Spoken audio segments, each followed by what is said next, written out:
नमस्कार मित्रों, आज से हम रीट स्पेशल की इंग्लिश की क्लासेस स्टार्ट करने जा रहे हैं। चाहे वो फर्स्ट लैंग्वेज की बात हो या सेकंड लैंग्वेज की इंग्लिश के सिलेबस की बात हो।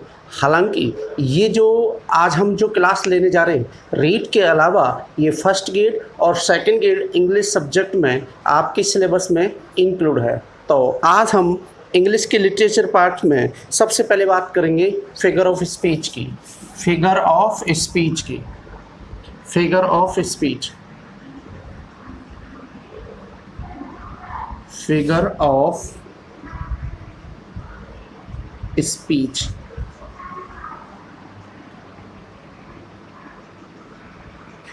आखिर होता क्या है फिगर ऑफ स्पीच? जब फिगर ऑफ स्पीच की बात करें तो इसका हिंदी मीनिंग होता है अलंकार। अलंकार हिंदी में शाब्दिक रूप से अलंकार का मतलब आभूषण भी बोल सकते हैं या किसी चीज़ की सजावटी, यानी कि जो एक साधारण वस्तु होती है उस अलंकार को धारण करने से असाधारण बन जाती है।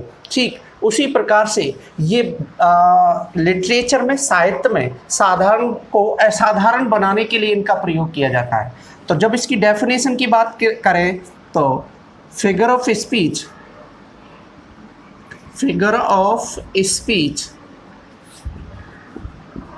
is used in a language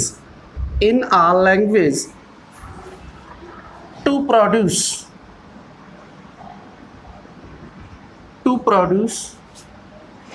a greater effect on reader or listener.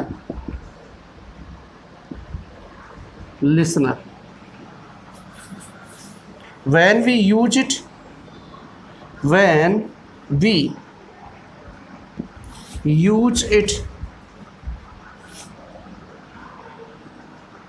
the ordinary idea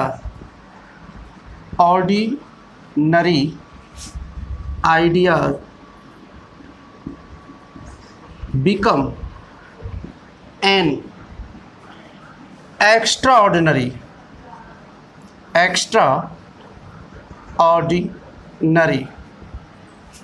resultantly the beauty of language increases manifold.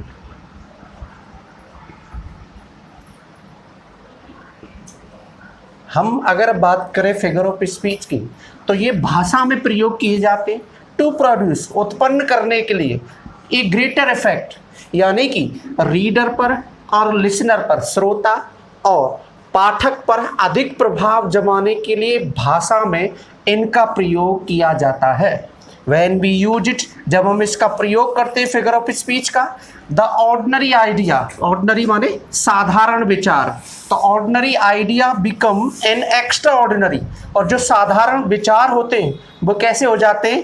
असाधारण हो जाते हैं। रिजल्टेंटली, परिणाम स्वरूप, द ब्यूटी ऑफ लैंग्वेज, भाषा की सुंदरता, इंक्रीज मैनीफोल्ड, कई गुना बढ़ जाती है। और उनमें इसी प्रकार से जेसी नैस्मिथ ने भी फिगर ऑफ स्पीच की डेफिनेशन दी है। साथ में हमारे रेनिन मार्टिन महोदय ने भी इसी प्रकार से इसे डेविएशन के रूप में यूज किया है, यानी कि एक ऑर्डिनरी कोर्स ऑफ आइडिया होता है जो कि in order to a greater effect, in order to increases beauty of language, यानी कि भाषा को सुंदरता या भाषा को सुंदर बनाने के लिए इनका प्रयोग किया जाता है। तो इनको हम बोलते हैं फिगर ऑफ स्पीच। तो ये तो रही डेफिनेशन की बात, फिगर ऑफ स्पीच किसे कहते हैं। तो फिगर ऑफ स्पीच भाषा में एक अधिक प्रभाव जमाने के लिए, पाठक और श्रोता पर अधिक प्रभाव जमाने के लिए इनका प्रयोग किया जाता है। और जब हम इसका प्रयोग करते हैं तो साधारण आइडियाज़ जो हैं, साधारण जो विचार हैं असाधारण हो जाते, और परिणाम स्वरूप भाषा की सुंदरता जो है कई गुना बढ़ जाती है। मेन जो फिगर ऑफ स्पीच हैं उनमें कुछ हैं, आइए उनकी चर्चा करते हैं कि मेन फिगर ऑफ स्पीच कौन कौन से हैं।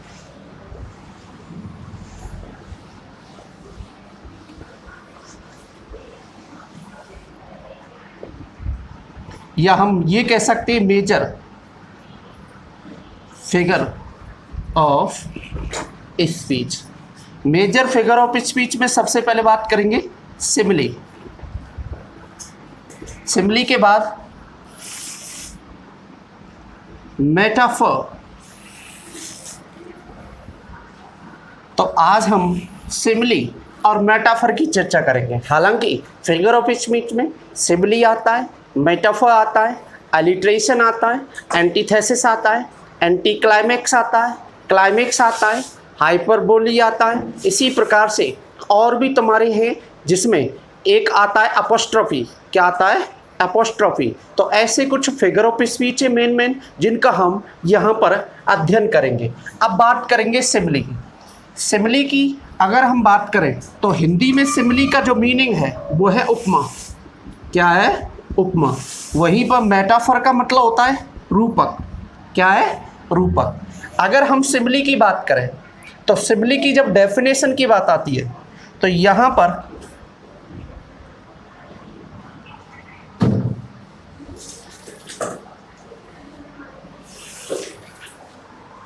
इसको काट देंगे मैं। सिमिली की डेफिनेशन की बात करें, when there is a comparison at least one common point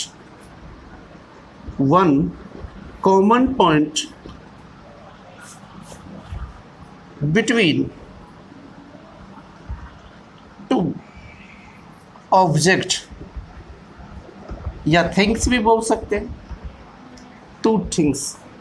when there is comparison, जहां पर तुलना की जाती है, एटलीस्ट वन कॉमन पॉइंट, एक कॉमन पॉइंट को लेकर, दो ऑब्जेक्ट या दो वस्तुओं में एक कॉमन पॉइंट के लेकर जब तुलना की जाती है तो वहां सिमिली होती है। और it is introduced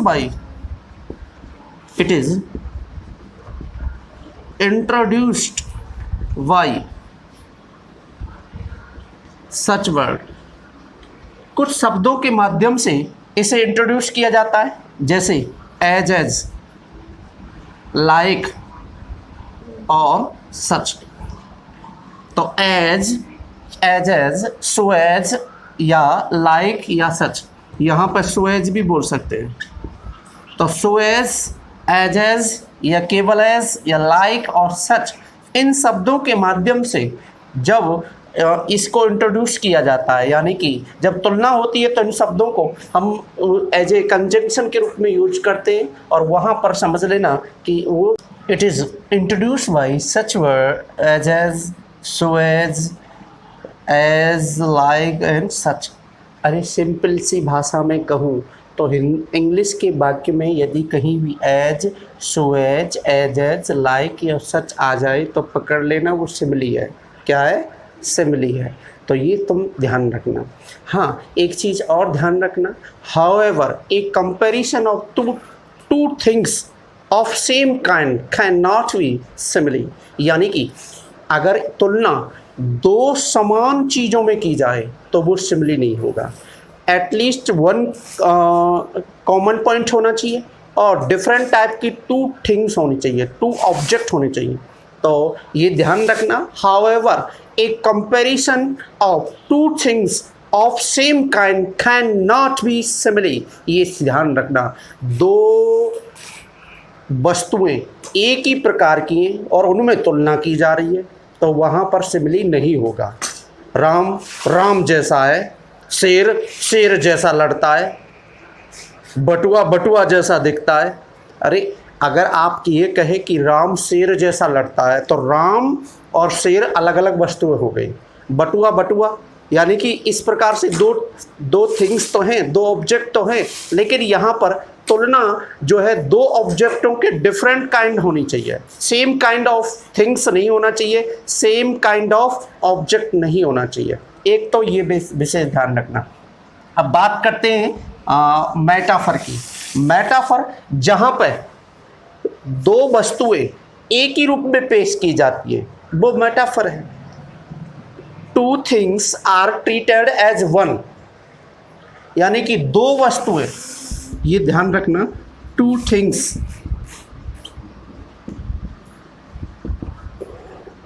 treated as one, जहां पर दो वस्तुएं एक ही रूप में पेश की जाती हो, जिन्हें एक ही बताया जाता हो, दो वस्तुएं एक ही रूप में पेश की जाती हो, वहां पर मेटाफर है। जब हम तुलना करते हैं तो in which metaphor is a figure of speech in which two things treat as one while comparing them. जब हम तुलना करते हैं दो वस्तुओं की तो एक ही रूप में, एक वस्तु के रूप में पेश किया जाता हो, वहां पर मेटाफर होता है। और as so as such as word जो है इसमें इंट्रोड्यूस नहीं होते, यानी कि मेटाफर में वहाँ पर ये शब्दों का इस्तेमाल नहीं होता जो सिमिली में होता है। हम ये कह सकते हैं कि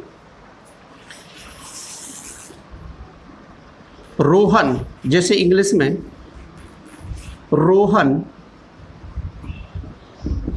इज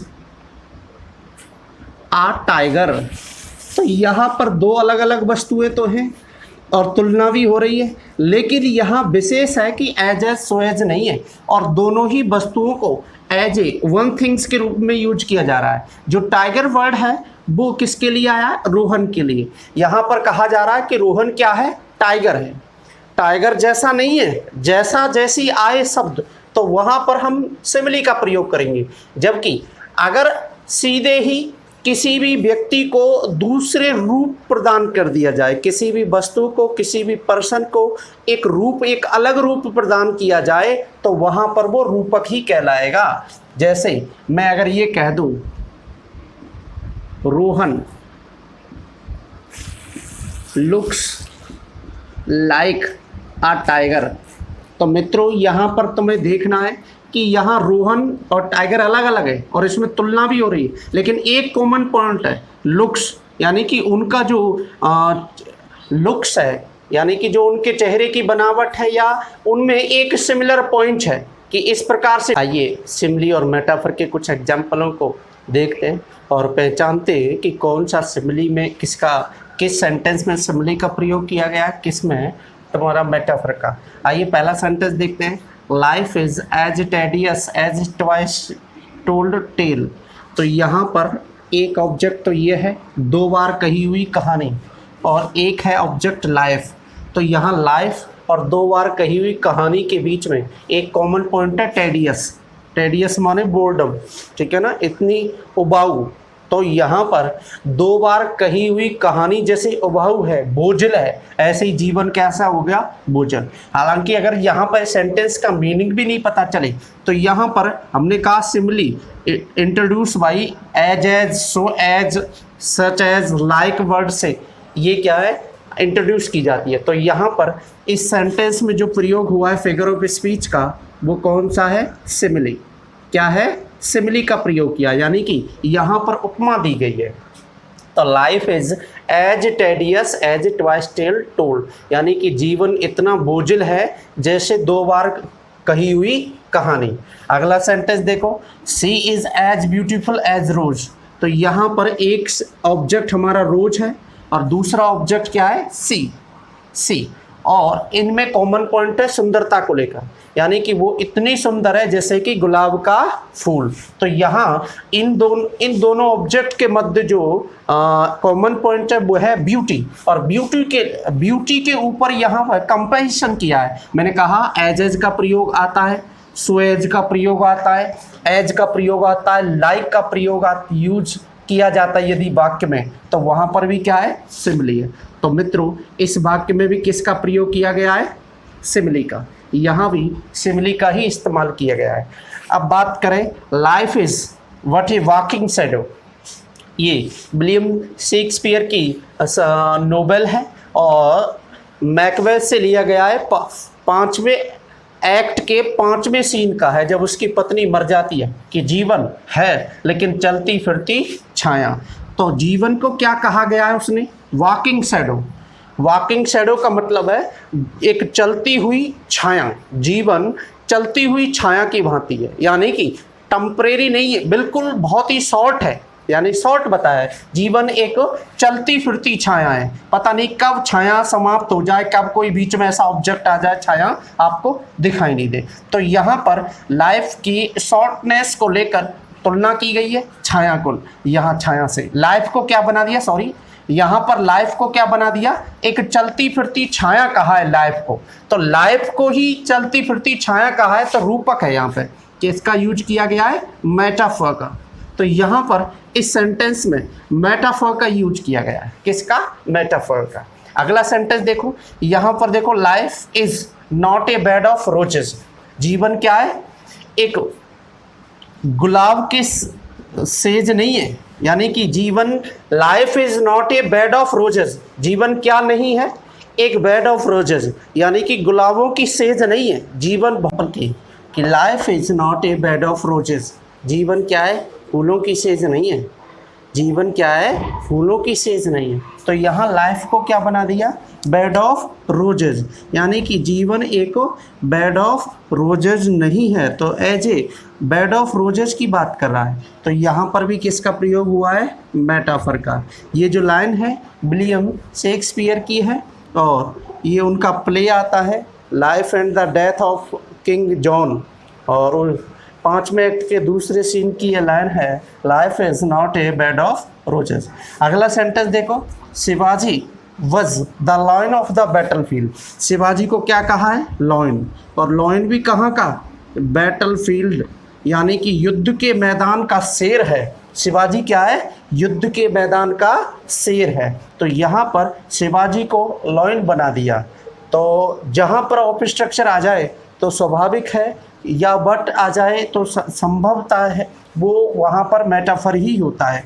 तो यहाँ पर भी इस एग्जाम्पल में भी मेटाफर का यूज किया है, किसका प्रयोग किया गया है, मेटाफर का, इसमें भी मेटाफर ही है। अगला सेंटेंस देखो, you are tulip seen today, यानी कि तुम तो आज, ट्यूलिप एक सुंदर पुष्प होता है, क्या होता है, ब्यूटीफुल फ्लावर है, बहुत ही खूबसूरत होता है। तो आप तो सुंदर दिख रहे हो आप, यानी कि उन्हें क्या बता दिया, ट्यूलिप बता दिया। तो यहाँ पर मेटाफर का ही प्रयोग हुआ है, किसका प्रयोग हुआ है, मेटाफर का ही प्रयोग हुआ है। अगला सेंटेंस देखो, हुज आर्मर्स, किसके हथियार, इज हिज ऑनेस्ट थॉट, यानी कि किसके हथियार जो है एक तरह से ईमानदार सोच रखते हैं। तो आर्मर को, हथियार को क्या बना दिया, ऑनेस्ट थॉट। तो यहाँ पर भी ये इस किसका यूज हुआ है, मेटाफर का, किसका, मेटाफर का। अगला सेंटेंस है, ये ऊपर वाला सेंटेंस देख लो, I wander lonely as a cloud, मैं भटकता रहा, मैं बादलों की तरह अकेला भटकता रहा। आई वंडर, लॉनली माने अकेला, एज ए क्लाउड, जैसे अकेला बादल के लिए कोई ठिकाना नहीं होता, ऐसे ही वो यहाँ पर कवि भटक रहा है। विलियम वर्ड्सवर्थ का डैफोडिल से ये लाइन है, ठीक है ना। तो यहाँ पर उस ये आई जो है, कवि जो है क्या बन गया, एक वंडर्ड क्लाउड बन गया। तो यहाँ पर भी किसका प्रयोग हुआ है, मेटाफर का, किसका प्रयोग हुआ है, मेटाफर का। उसके बाद अगला सेंटेंस देखो, he is now in the sunset of his day, यानी कि वो अब अंतिम दिनों में है, कैसे, उसकी, यानी कि अब दिना आ गई, समाप्त होने वाला है, वो मरने वाला निकट है, अस्त होने वाला है। तो he is now sunset of his day. तो यहाँ पर ही जो है, ही अपने आप को सनसेट ऑफ हिज डे के रूप में यूज हो रहा है, और सनसेट यानी कि जीवन के अंतिम पड़ाव पर है। तो यहाँ पर भी किसका प्रयोग हुआ है सेंटेंस में, मेटाफर का, किसका, मेटाफर का।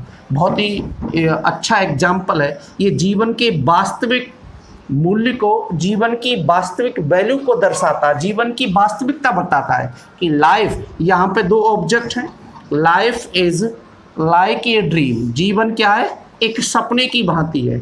तो यहाँ पर लाइफ अलग ऑब्जेक्ट है, ड्रीम अलग ऑब्जेक्ट है, और इसमें एक कॉमन पॉइंट है। मैंने कहा जब दो ऑब्जेक्ट्स में कंपैरिजन किया जाए, यानी कि एटलीस्ट वन कॉमन पॉइंट को लेकर दो ऑब्जेक्टों के मध्य में जब कंपैरिजन कंपैरिजन किया जाए तो वहाँ पर हम लाइक एजेस के माध्यम से सिमिली का यूज करते हैं। तो इसमें सिमिली है, इसमें किसका प्रयोग हुआ है? सिमिली का प्रयोग हुआ है मित्रों।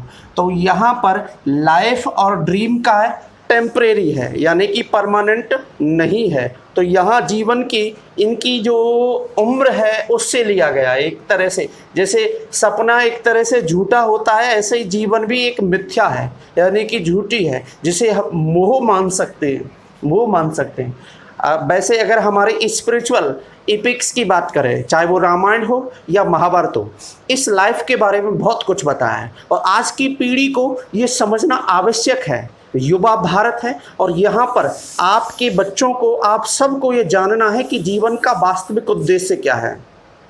जब हम इन ग्रंथों की ओर देखते हैं तो जीवन को क्या बताया गया है, जैसे अगर हम भागवत पुराण की बात करें तो घटे भिन्ने यथाकाशे आकाशस्य यथा पुराण एवं देह नते जीवो ब्रह्म सम्यप्योते पुनः। दोबारा से सुनो, घटे भिन्ने यथाकाश आकाशस्य यथा पुरा एवं देह नते जीवो ब्रह्म सम्यप्योते पुनः। अर्थात हमारा जीवन कैसा है? एक मिट्टी के घड़े की भांति है और एक मिट्टी का घड़ा होता है, उसका मुख होता है, उसे बोलते हैं घटाकाश। के घड़े में डंडा मार दो तो मिट्टी का जो घड़ा है वो खत्म हो गया, नष्ट हो गया, तो उसका घटाकाश कहाँ गया? वो इस महाकाश में मिल गया। ऐसे ही हमारा जीवन भी एक घड़े की भांति है और इस घड़े रूपी शरीर में घटाकाश रूपी आत्मा रहती है। जब शरीर नष्ट हो जाता है तो आत्मा कहाँ मिल जाती है? उस महाकाश रूपी परमात्मा में मिल जाती है। आपने रामायण में भी सुना है, मोह निशा सब शोभन हारा देखे स्वप्न अनेक प्रकारा। हे परीक्षित, यानी कि कहने का भाव यही है, आप उस भागवत में तो परीक्षित को ही संबोधित किया गया है, लेकिन ये जो लाइन है ये रामायण की चौपाई है और तुलसी कृत रामायण में ये कहा गया है कि मोह निशा सब शोभन हारा देखे स्वप्न अनेक प्रकारा। जैसे मोह रूपी रात्रि में हम अनेक प्रकार के सपने देखते हैं, ठीक हमारा जीवन भी यही है, एक तरह से मोह है। जीवन एक बुलबुले की भांति है, कब नष्ट हो जाए, यहाँ कुछ भी परमानेंट नहीं है। एवरीथिंग इज टेम्परेरी, यहाँ सब कुछ टेम्परेरी है। सुखदेव जी महाराज कहते हैं, सपने यथा शिरस छेदय पंचद्वात्वम मनम स्वयं एवं पश्यन्तु देहस्य तत् आत्म मरोयजम, तत् आत्म मरोयजम। अर्थात हमारा जीवन क्या है? हमारा जीवन जैसे सपने में कोई सिर काट दे तो जागने पर हंसी आती है, ठीक ऐसे ही हमारा जीवन है। यानी कि हम सपना देख रहे थे रात्रि में और सपने में हम तो जंगल की शोभा देख रहे थे। जंगल में आम के बड़े बड़े वृक्ष हैं, गेंदा के फूल खिल रहे हैं, चमेली के फूल खिल रहे हैं, मैं तो देख रहा था जंगल की शोभा। अचानक झाड़ी के पीछे मैंने शेर को देख लिया। हे भगवान, शेर ने मुझको, मैंने शेर को देख लिया, मैं भागा, मैं आगे, शेर पीछे। क्या शेर के बराबर दौड़ लूँगा? शेर ने 32 फीट की छलांग लगाई और मुझे पकड़ लिया और अपने पंजों से मेरे गले को दबाने लगा और जैसे ही उसने मुंह खोला तो उसके 2-2 इंची के दांत, और जैसे ही मुझे मेरे मुंह को अपने दांतों से दबाने लगा तो मैं तो हड़बड़ा कर जगा। मैंने गला देखा, लाइट जलाई, गला देखा और देखा तो गला तो बराबर है। फिर मुझे जागने के बाद हंसी आई अरे ये तो सपना था। तो ठीक ऐसे ही हमारा जीवन है और फिर भी इस तुच्छ जीवन में भी हम पता नहीं दूसरों के बारे में कितनी मलिनता रखते हैं, कितना गलत काम करते हुए धन कमाते हैं। यहाँ तक कि हमारे देश में बहुत सारे भ्रष्टाचारी, कदाचारी, वो इस बात का भान ही नहीं होता है और जब इन्हें एहसास तब होता है जब उनकी उम्र आ जाती है। सनसेट ऑफ हिज डे में वो याद करते हैं कि हमारा जीवन का वास्तविक उद्देश्य क्या है, हमने किस लिए पैसा कमाया, आज इस दिन को देखने के लिए कब पैसा कमाया। हमारे थॉमस ग्रे कहते हैं, भ्रष्टाचारियों को तो, उन लोगों को तो तब एहसास होता है जब उनकी अर्थी को कंधा देने वाला व्यक्ति भी नहीं है। यहाँ तक उनकी वृद्धावस्था में उनको असली एहसास हो जाता है कि हमने इन्हीं के लिए पैसा कमाया था कि और जितने भी भारी ये शानो शौकत है, लाखों करोड़ों हैं, यानी कि वो भी उसी, यानी कि थॉमस ग्रे की अगर लाइन हमें यहाँ पर इस प्रसंग में बहुत अच्छे से आती है याद, वो थॉमस ग्रे कहता है elegy written in a country churchyard में कि the boast of heraldry, pomp of power, all that beauty and all that wealth awaits alike inevitable hours, the path of glory lead but to the grave. यानी कि जितनी भी शान शौकत है, जितनी भी ये भाई ये दिखावा है, यानी कि जब आप बहुत पैसे वाले लोग क्या है शादी करते हैं तो 1-1 किलोमीटर तक लाइट जला देते हैं, ये भारी दिखावा है, ठीक है। गाड़ियों की लाइन से लग जाती है, 100-150 का रेला चलता है। The boast of heraldry, pomp of power, शक्ति का दिखावा, the all that beauty and all that wealth, यानी कि संसार का समस्त सौंदर्य, संसार का समस्त धन वैभव, यश कीर्ति, the path of glory lead but to the grave, और शान और शौकत का वो पूरा रास्ता जिसकी अंतिम यात्रा केवल ग्रेवयार्ड को जाती है। कहाँ जाती है? ग्रेवयार्ड को। आपके लिखा होता है ग्रेवयार्ड पर, यानी कि जहाँ पर हम क्या है अंतिम यात्रा में शरीक होते हैं, तो वहाँ पर लिखा है तेरी अंतिम लक्ष्य तो यही था, बाकी तो तू पूरे जीवन भटकता रहा। तो जीवन का शास्त्रिक अर्थ यही है कि हम सदाचार करते हुए, सारी मर्यादा में रहते हुए सभी का पालन करें। ईश्वर देखता है और कहते हैं कि ईश्वर की चक्की चलती है, धीरे धीरे चलती है लेकिन निश्चित रूप से चलती है। इंग्लिश में भी उसकी ये लाइन है। तो मित्रों, ये तो रहा सिमिली और मेटाफर के बारे में। अब कुछ और एग्जाम्पल के बारे में चर्चा कर लें। हाँ, मैं जो बता रहा था, मोह निशा सब शोभनहारा, देखे उस सपन अनेक प्रकारा, ये रामचरितमानस की है, तुलसीकृत रामचरितमानस की एक लाइन है। इसको थोड़ा सा उसे सही कर लेना, रामायण नहीं है, तुलसीदास जी ने रामायण नहीं लिखी, तुलसीदास ने रामचरितमानस लिखा है, तुलसीदास जी ने रामचरितमानस लिखा है। तो थोड़ा सा इसे ध्यान करना, अपने बच्चों को अच्छे संस्कार दें, हमेशा सद्मार्ग पर जाए। इतनी शक्ति हमें देना दाता, मन का विश्वास कमज़ोर होना। खैर, हम अपने मूल जो ऑब्जेक्ट है उससे थोड़ा सा भटक जाएंगे, इसलिए हम आगे कुछ और एग्जाम्पल, जैसे ये एग्जाम्पल की अगर हम बात करें तो कह रहा है कि लिव लाइक ए हर्बिट, साधु की तरह रहो, ठीक है ना, but work like a horse, लेकिन घोड़े की तरह काम करो। अर्थात सादा जीवन उच्च विचार की तरह है, उसी की जैसी थीम वाला ये एग्जाम्पल है। तो साधु की तरह रहो और घोड़े की तरह काम करो। अगला सेंटेंस देखें तो ये नेक्स्ट जो सेंटेंस है ये बता रहा है her words are sweet like honey, यानी कि एक तो यहाँ पर ऑब्जेक्ट है हर वर्ड्स और दूसरा है यहाँ पर हर वर्ड्स हनी, दूसरा है हनी। तो यहाँ पर तुलना हो रही है और स्वीटनेस को तुलना हो रही है। उसके जो शब्द हैं, उसके जो बोल हैं इतने हैं जैसे शहद के समान, यानी कि वो शहद जैसा मीठा बोलती है, उसके शब्दों को शहद जैसा बताया है। तो यहाँ पर कंपैरिजन है स्वीटनेस को लेकर। ये अगला सेंटेंस है the news you brought is a dagger to my heart, यानी कि जो समाचार, जो खबर लेकर आए हैं, यू ब्रॉट जो लेकर आए हैं, आप जो खबर लेकर आए, इज ए डैगर का मतलब होता है खंजर। क्या होता है? खंजर, टू माई हार्ट। तो यहाँ पर इस न्यूज़ को क्या बना दिया? डैगर बना दिया, यानी कि जो खबर आप लेकर आए हैं मेरे हृदय के लिए क्या है? खंजर है। तो यहाँ पर किसका प्रयोग किया गया है? मेटाफर का। जबकि ऊपर वाले सेंटेंस में किसका प्रयोग किया गया है? सिमिली का। किसका? सिमिली का। अगर आपको मीनिंग भी नहीं निकल के आता है तो सीधा सीधा आपको दिख रहा है लाइक शब्द, इसी प्रकार से यहाँ भी लाइक है और देखो इधर भी लाइक है। तो यहाँ पर भी ऊपर वाले सेंटेंस में भी किसका प्रयोग किया गया है? सिमिली का।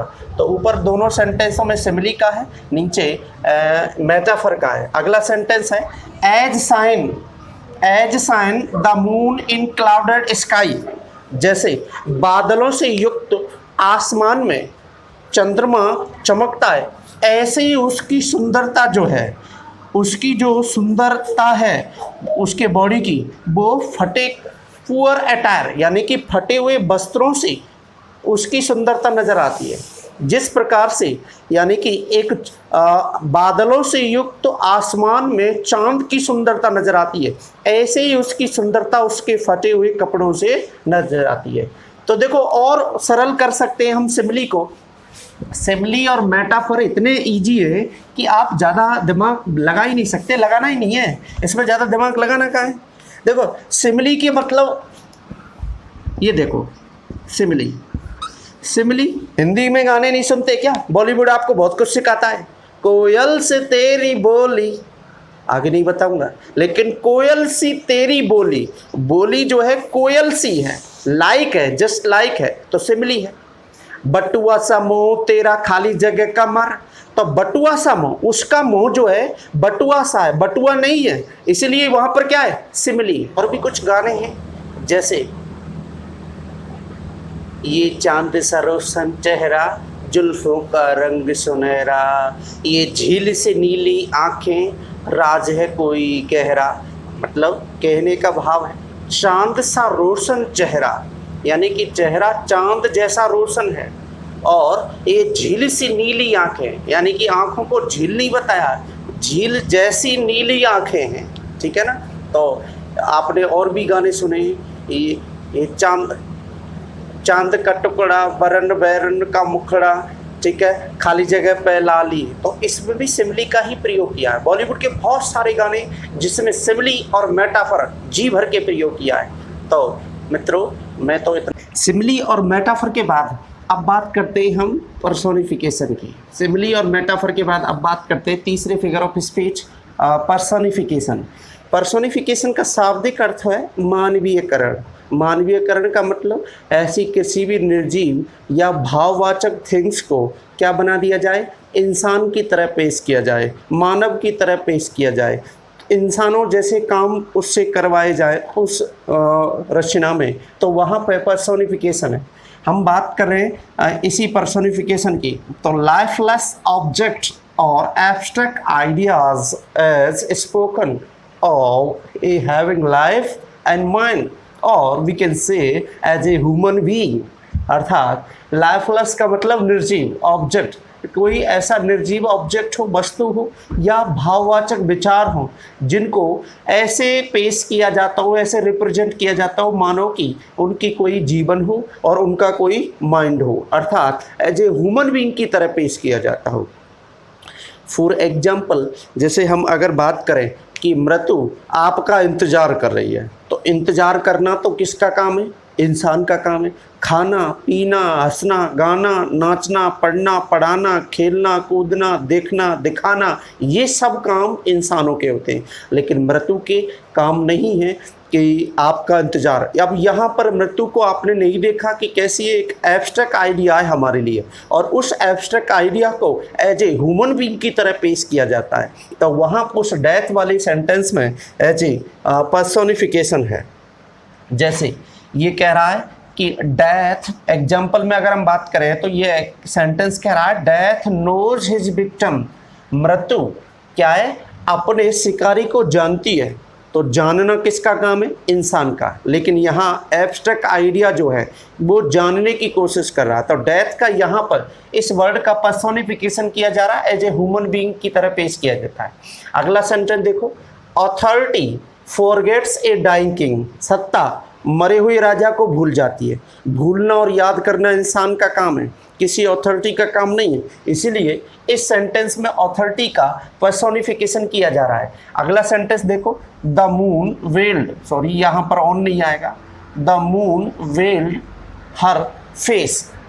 चंद्रमा ने अपने चेहरे पर घूंघट डाल दिया। अब घूंघट डालने का काम तो स्त्री का होता है, चंद्रमा का नहीं। लेकिन यहाँ पर मून का क्या किया गया है? पर्सोनिफिकेशन किया गया है। क्या किया गया है? पर्सोनिफिकेशन। तो यहाँ मून को एज ए ब्राइड की तरह पेश किया गया है, एज ए वुमेन की तरह पेश किया गया है। इसी वजह से यहाँ मून का पर्सोनिफिकेशन है।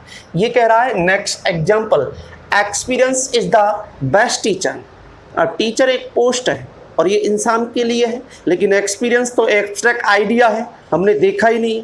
तो experience is the best teacher.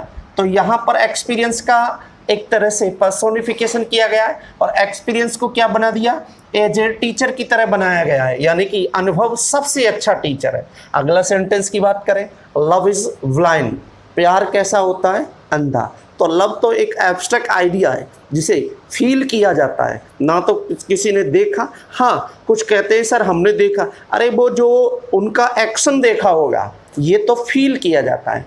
तो लव इज ब्लाइंड, अंधा होना तो इंसान का काम है। कोई जानवर अंधा हो सकता है या फिर कोई सजीव व्यक्ति, इंसान अंधा हो सकता है, लेकिन एब्स्ट्रैक्ट आइडिया का यहाँ लव का क्या किया गया है, personification as a human being की तरह पेश किया गया है। Death lays his icy hand on kings, यानी कि यहाँ इस सेंटेंस में इस डेथ के क्या बना दिए गए, आईसी हैंड। क्या बना दिए गए, आईसी। आईसी का मतलब क्रूर, क्रूर या निर्दयी बोल सकते हैं, निर्दयी हाथ।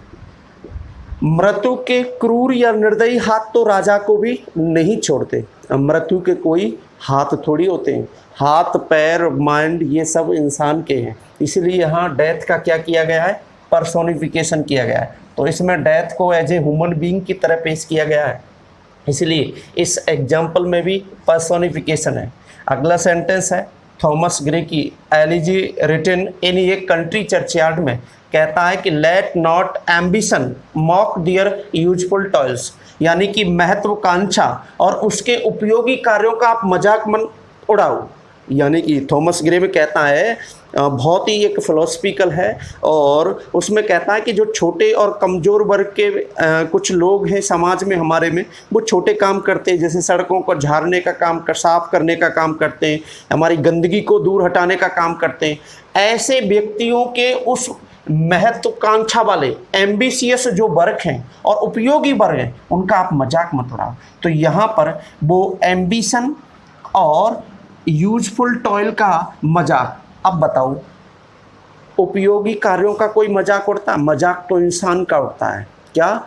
इंसान का उड़ता है। लेकिन वहाँ पर उनके महत्वाकांक्षी रूपी कार्यों को, जो महत्वाकांक्षा से भरे उपयोगी कार्य हैं, उनका मजाक की बात कर रहा है। तो इस सेंटेंस में भी एम्बिशियस और यूजफुल, इसे मित्रों यूजफुल नहीं बोलते, इसका प्रोनाउंसिएशन होता है useful, useful, useful.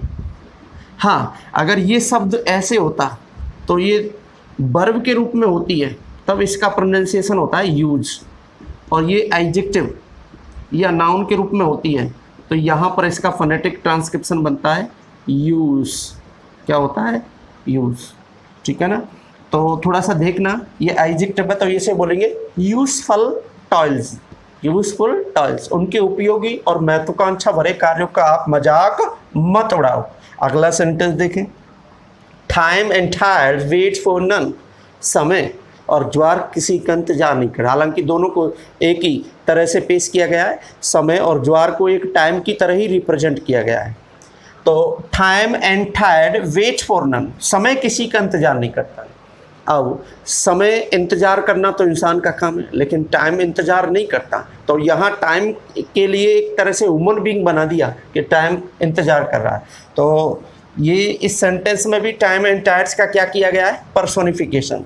But patient to prevent, यानी कि लेकिन धैर्य ने मुझे रोका, यानी कि रोकने का काम इंसान का है, लेकिन उसका जो पेशेंट है उसे अपने अंदर ही उसे रोक रहा है। ये भी एक तरह से on his blindness John Donne की पोएम का है। Opportunity knocks at the door but once, अवसर दरवाज़ा खटखटाता है लेकिन एक बार। अवसर दरवाज़ा जरूर खटखटाता है लेकिन एक बार। तो मित्रों, दरवाज़ा खटखटाने का काम तो इंसान का है, लेकिन यहाँ पर अपॉर्चुनिटी का एक तरह से पर्सोनिफिकेशन किया गया है। क्या किया गया है? पर्सोनिफिकेशन। तो ये तो रहा पर्सोनिफिकेशन के कुछ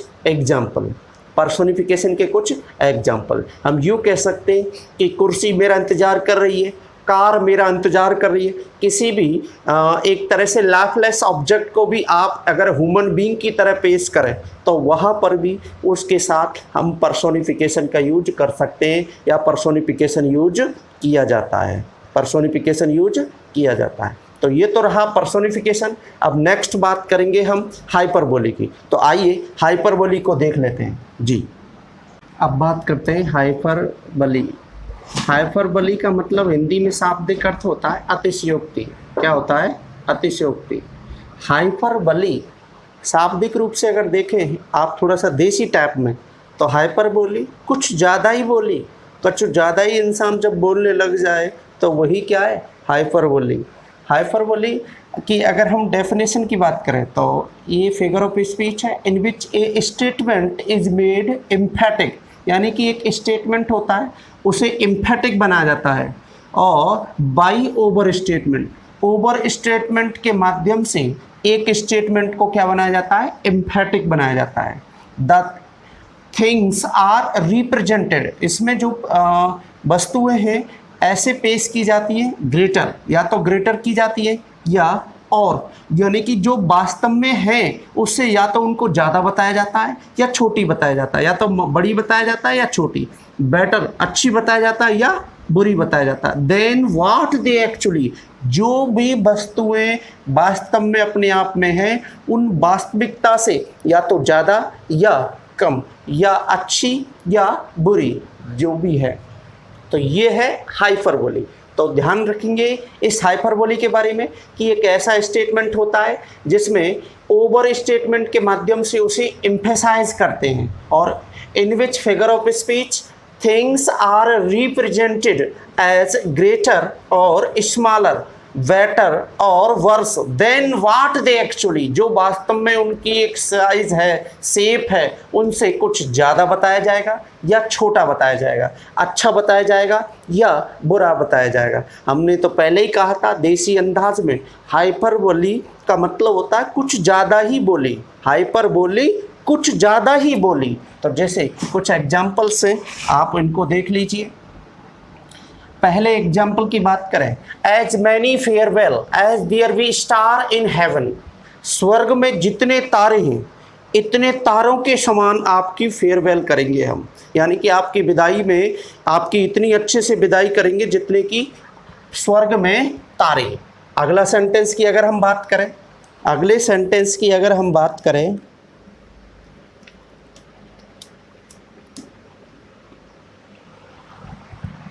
अगले सेंटेंस की अगर हम बात करें तो अगला है Bhim had a strength of 10,000 elephants, Bhim में 10,000 हाथियों का बल था।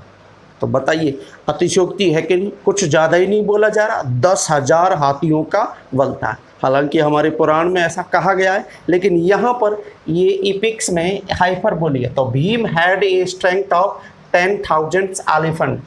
अगला बहुत ही इंपॉर्टेंट लाइन है, all the perfume of Arabia will not sweeten, यहाँ दाई नहीं है, ये दिस है, दिस लिटिल हैंड, यानी कि अरब का संपूर्ण इत्र भी से अगर इस छोटे हाथ को धोया जाए, तुच्छ हाथ को धोया जाए, तो भी इसकी जो जिससे आपने अपराध किया है उस अपराध को नहीं मिटा सकता, यानी कि इन्हें तब भी वो साफ नहीं कर सकता, आप अपराध से मुक्त नहीं कर सकते, क्योंकि ये एक तरह से मैकबेथ की लाइन है और 5वें एक्ट के फर्स्ट सीन में लिया गया है। 5वें एक्ट के फर्स्ट सीन का ही है, जहाँ पर वो एक तरह से पागल हो जाती है मैकबेथ की पत्नी, और क्योंकि उसने हत्या की है तो कहते हैं ना हत्या इंसान के मन और मस्तिष्क पर छा जाती है, तो उसी प्रकार से उसके मन और मस्तिष्क पर छा गई थी। तो वो कह रहा है कि all the perfume of Arabia will not Sutton this little hand, इस छोटे क्रूर हाथ को संपूर्ण अरब का इत्र से भी नहीं साफ किया जा सकता, यानी कि वो भी इसे खुशनुमा या मीठा नहीं बना सकता, पहले जैसे नहीं बना सकता। कहने का भाव यह है कि दोष या पाप मुक्त नहीं हो सकते आप। अगला सेंटेंस है सी वेप्ट ओशियन ऑफ टीयर्स, वो रोई और रो रो के उसने आंसुओं से सागर भर दिया, वो इतनी भयंकर तरीके से रोई कि उसने आंसुओं से क्या बना दिया? सागर बना दिया, समुद्र भर दिया। अगला सेंटेंस है the clouds broke when he sneezed, जब वो छींकता है तो बादल फटते हैं, जब वो छींकता था तो बादल फटते हैं, तो छींकने से बादल फटने की प्रोसेस हो रही है। क्या कोई छींकने से बादल फट सकते हैं? इट इज़ इम्पॉसिबल, ये क्या है, असंभव है। और सारी असंभव बातें जो कही जाती हैं वो हाइपरबोली, यानी कि कुछ ज़्यादा ही बोली। तो बस ये कुछ ज़्यादा ही बोली है। जैसे ये सेंटेंस है, Belinda smiled and all the world was gay. जब बेलिंडा मुस्कुराती थी तो सारा संसार खुश हो जाता था। गे का मतलब है खुश, हैप्पीनेस, हैप्पीनेस। तो जब बेलिंडा मुस्कुराती थी तो सारा संसार क्या हो जाता था, Belinda smiled and all the world was gay, यानी कि जब बेलिंडा मुस्कुराती है तो सारा संसार खुश हो जाता है। यहाँ गे का मतलब होता है हैप्पीनेस से। किससे है, हैप्पीनेस से। तो ये जो लाइन है पोएट की है, पोएट की पोएम है। और रेप ऑफ द लॉक से ये एग्जाम्पल लिया गया है। 10,000 सा आई एट ए ग्लांस। एक पल में मैंने 10,000 को देख लिया। ये डैफोडिल की लाइन है, विलियम वर्ड्सवर्थ ने इसे लिखा है, डैफोडिल। ठीक है, तो 10,000 मैंने डैफोडिल के फूलों को देख लिया एट ए ग्लांस, एक क्षण में, एक पल में। Reverse of blood flowed in the battlefield. युद्ध के मैदान में खूनों की नदियां बह गई, यानी कि इतना भयंकर युद्ध लड़ा कि खून से नदियां बहने लगी, खून की नदियां बहने लगी। तो ये असंभव है। हालांकि यहाँ पर ये जो है एक तरह से कुछ ज़्यादा ही बोला है। हाइपरबोली का मतलब कुछ ज़्यादा ही बोली, अतिशयोक्ति की गई है। The sky is neighbouring the Himalaya. अब यहाँ हिमालय को इतना महान बताया गया है एक्चुअली से कि हिमालय तो आकाश का क्या है, एक पड़ोसी है। तो आकाश का, स्काई का नाइवर होना, इसका मतलब जो हाइट ऑफ हिमालय है वो काफ़ी ऊंची है। अगला सेंटेंस देखो, the waves rolled mountain high. ये भी डैफोडिल की है, विलियम वर्ड्सवर्थ से, कि जो लहरें हैं वो रोल कर रही हैं और माउंटेन से भी ऊंची, यानी कि पर्वतों की जो चोटियां हैं उनसे भी ऊंची रूप में ये रोल्ड कर रही हैं लहरें। ठीक है, तो ये तो रहे तुम्हारे हाइपरबोली की बात। अब अगला हम अध्ययन करेंगे अपस्ट्रोफी। अगला अध्ययन हम किसका करेंगे, अपस्ट्रोफी का। आइए एक बार अपस्ट्रोफी को और देख लेते हैं।